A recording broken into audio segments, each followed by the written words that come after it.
Hello, तो कैसे हैं आप सभी लोग। आज हम करेंगे व्यंजन संधि, और केवल व्यंजन संधि करेंगे ही नहीं, समझेंगे भी और इसका ट्रिक भी बताऊंगा कि कैसे आपको ज़िंदगी भर के लिए ये पूरी व्यंजन संधि याद रहेगी। तो चलिए वीडियो को शुरू करते हैं।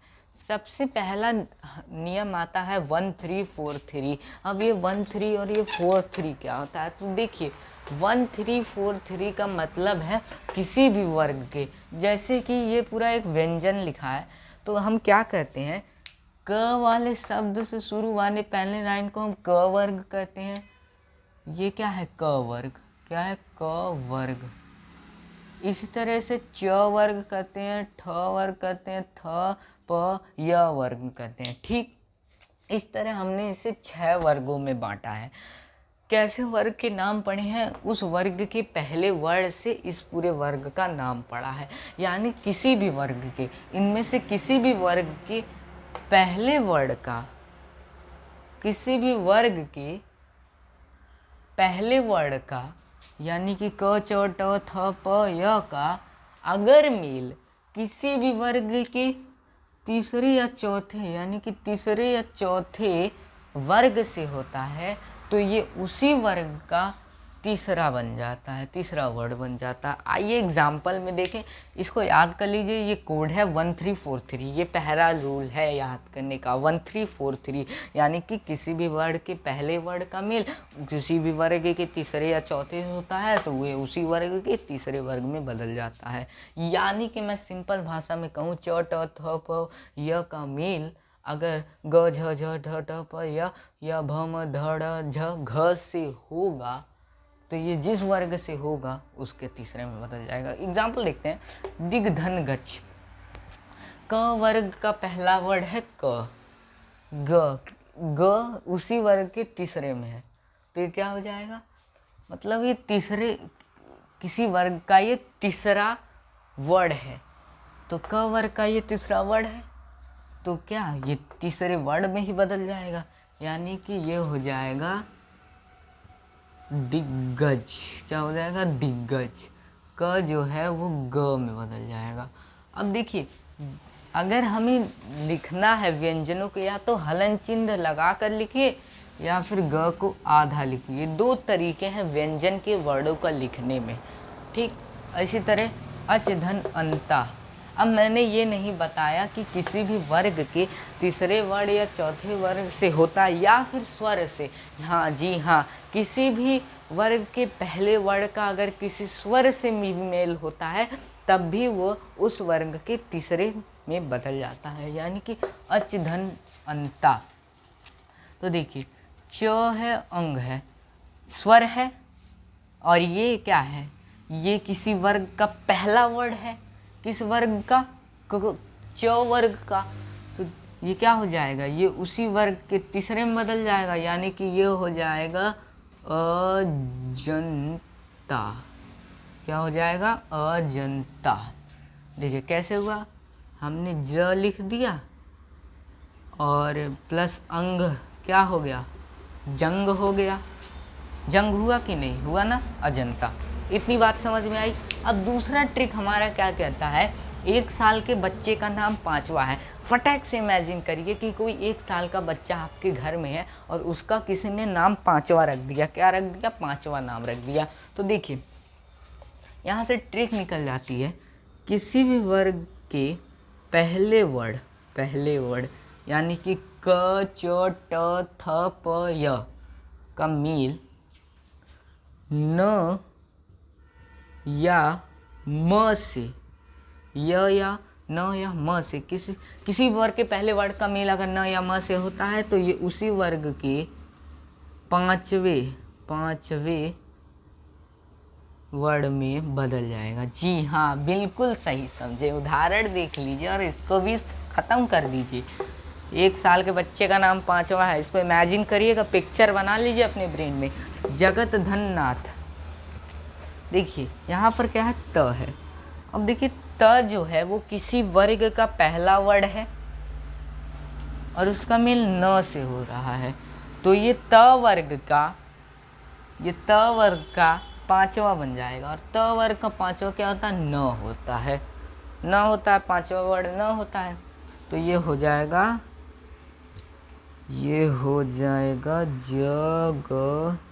जगन्नाथ। क्या हो जाएगा? जगन्नाथ।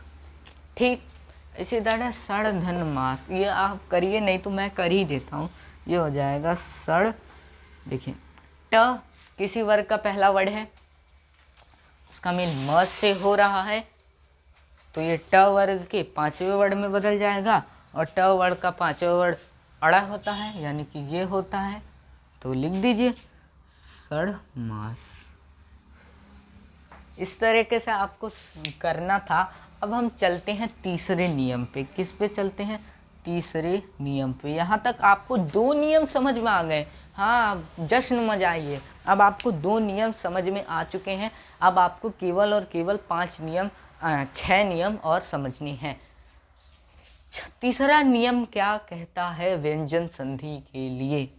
ताऊ चम्मच से या छलनी से। ये एक ट्रिक बनाया हूँ मैं पूरा। इस ट्रिक को समझ जाएंगे ना तो आपको तीसरा रूल भी हमेशा के लिए याद हो जाएगा। अब मैंने अपने ताऊ से पूछा कि ताऊ जी, क्या आप किसी भी चीज़ को चम्मच से खाना चाहेंगे कि छलनी से? तो कहें चम्मच से। फिर मैंने पूछा आपको कहीं नदी के उस पार जाना है तो आप जहाज़ से जाएंगे या झरने से तैर कर? तो उन्होंने कहा जहाज़ से। मैंने पूछा टमाटर खाओगे कि डमरू बजाओगे? तो भैया डमरू बजाने में मेहनत लगता है, हम तो टमाटर ही बैठे बैठे खाएंगे। उन्होंने कहा टमाटर खाएंगे। लट्टू नचाओ, और अगर ये सब काम नहीं कर सकते तो लट्टू नचा लो। तो इस तरीके से हमारा बन जाता है, यानी कि त व्यंजन का मेल अगर च या छ से होता है तो वह च में बदल जाता है। ज या झ से होता है तो वो ज में बदल जाता है। ट या ड से होता है तो वो ट में बदल जाता है। ल से होता है तो वो ल में बदल जाता है। जी हाँ, कितना तगड़ा और कितना बेहतरीन ट्रिक है। अब इसका एग्जाम्पल भी देख लेते हैं और इसे भी सम अप कर देते हैं। उतधन चारण त है, त का मेल जब च से होगा, ताऊ जी चम्मच से खाओगे या छलनी से? चम्मच से ना, तो उच्चारण च में बदल गया। और च हलन चिन्ह के साथ लिखो या आधा च लिखो। क्यों लिखोगे भैया? क्योंकि व्यंजन है, स्वर्ग नहीं है, स्वर्ग नहीं है। इस तरह सतधन चन।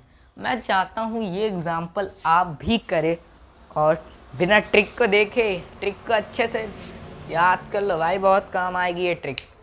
चलिए हम नेक्स्ट देखते हैं। तो आइए अब आगे के कुछ नियम देख लेते हैं। नियम नंबर 4 क्या कहता है? तावीज पहने शहंशाह चम्मच से दूध पी रहे थे। फटक से एक इमेज बनाओ कि एक तावीज पहने एक राजा थे, एक शहंशाह थे, राजा नहीं शहंशाह थे, और वो चम्मच से दूध पी रहे थे। भैया तावीज पहनी है पूरे हीरे की और चम्मच से दूध पी रहे हो, उनको कोई दूध पिलाने वाला नहीं है, नौकर वोकर रख लेते। तो देखिए तावीज के त से तो शहंशाह के श और ह, ठीक। चम्मच के च, चम्मच का आधा च और दूध का दध। अब यहाँ से हमारी बन जाती है संधि की चौथी रूल। क्या है संधि का चौथा रूल? समझा देता हूँ। देखिए, जब भी त के बाद श या ह आए, यानी कि किसी भी शब्द का आखिरी वर्ड अगर त हो और उसके अगले वाले शब्द का पहला वर्ड स या ह हो, तब वह चछ या फिर दध में बदल जाता है। और याद रखिएगा दोनों शब्द बदलते हैं। कौन से शब्द? दोनों शब्द, यानी कि त भी बदलेगा, श और ह भी बदलेगा। एग्जाम्पल देख लीजिए, उतधनहार उद्धार हो जाएगा। कैसे हो जाएगा? देखिए त के बाद क्या आ गया? ह आ गया शहंशाह वाला। तो देखिए ये जब ह आएगा तो दध में बदलेगा, श आएगा तो चच्छ में बदलेगा। तो ह आया तो दध में बदलेगा, यानी कि ये क्या हो जाएगा, उद्धार हो जाएगा।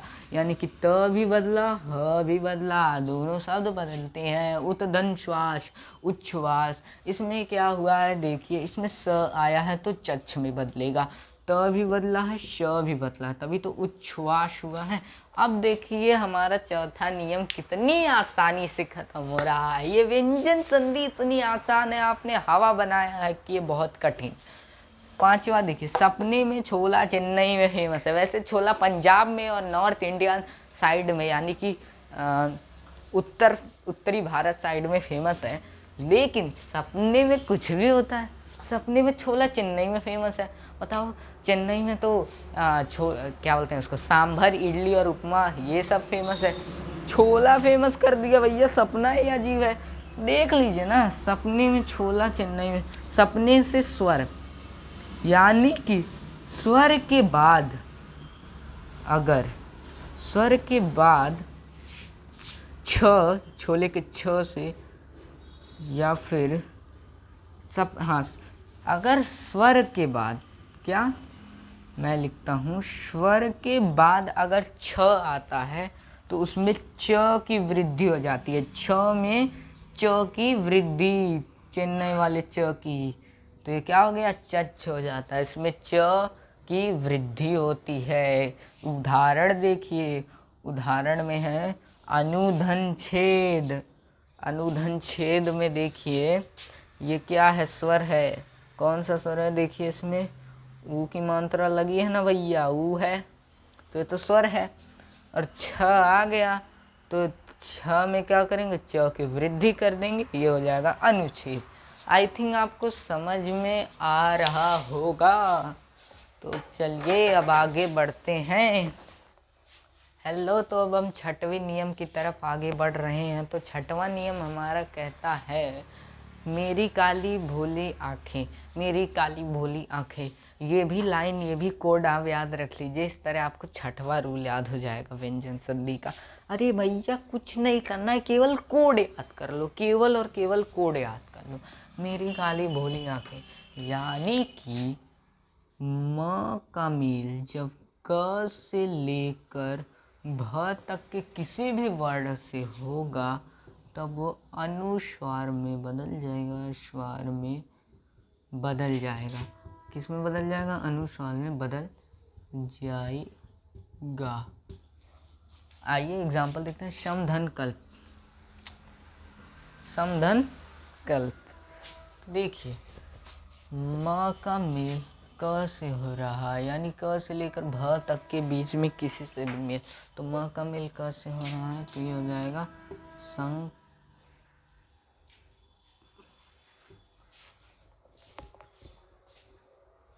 तो ये क्या हो जाएगा, ये हो जाएगा संकल्प। अनुस्वार नहीं, बिंदिया को ही अनुस्वार कहते हैं, याद रख लीजिएगा। ये कोड याद रख लो, मेरी काली भोली आंखें।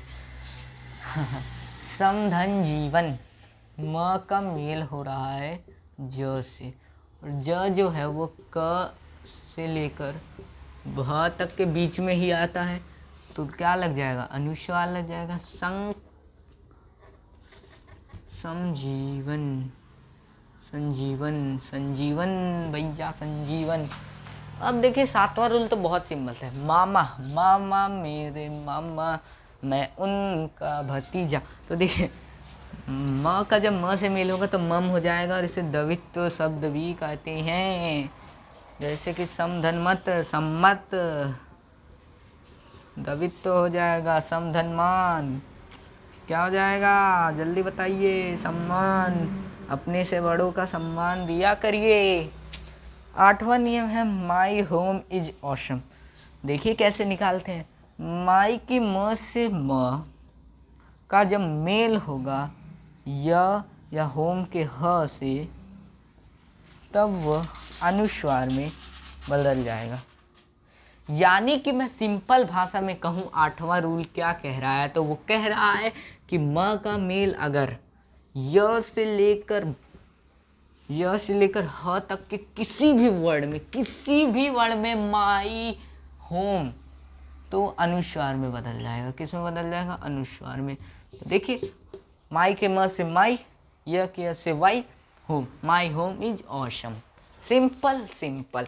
आइए एग्जाम्पल देखते हैं और इसको भी ख़त्म करते हैं। समधन रचना, तो देखिए म है, र से मेल होता है। र किसके बीच में आता है? य और ह के बीच में र आता है। पहले भैया क ख ग घ याद करके आओ तुम। तो क्या हो जाएगा? अनुस्वार में बदल जाएगा, तो ये हो जाएगा समधन रचना। हाँ, ये हो जाएगा संरचना। क्या हो जाएगा? संरचना। ठीक है। अब नेक्स्ट आता है समधन सार। तो ये देखिए म को अनुस्वार में बदला, म को ना इसमें अनुस्वार में बदलना है। तो ये हो जाएगा, देखो समधन सार है तो क्या हो जाएगा? म अनुस्वार में बदल जाएगा, तो हो जाएगा संसार। क्यों? क्योंकि स जो है वो ह और य और ह के बीच में आता है। और इसी के साथ हमारा ये व्यंजन संधि का पूरा नियम फुल मज़े और ट्रिक के साथ ख़त्म हो जाता है। वीडियो पसंद आई तो थैंक यू।